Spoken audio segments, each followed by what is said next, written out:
Hi everyone, I'll show you how to replace your camera glass on your Moto Z3. As you can see right here, it's completely cracked. It's pretty badly. So I'm just gonna heat it up. Make sure you don't overheat because it's really bad for your camera. So just do it enough to melt the adhesive between the glass and the frame. So just do it enough.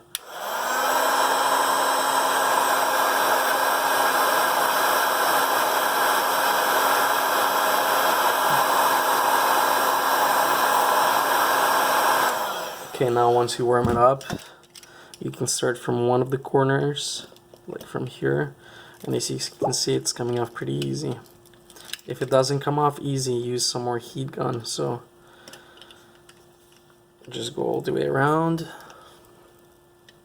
I'm gonna use some more heat.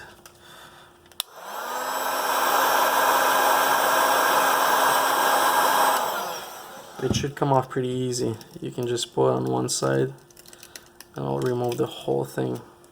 The glass is really hot, so be really careful.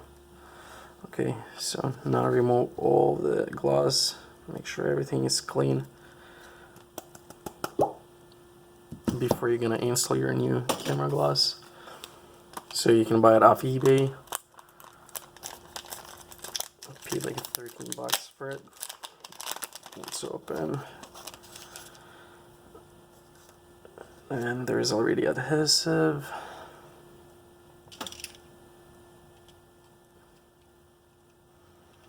On the back. All you do, just need to stick it perfectly in. And you have just like new camera glass. As you can see, that's how easy it is. Thanks for watching. If you like this video, please like and subscribe for more videos, and then thumbs up for more likes, and bye bye. Enjoy your phone.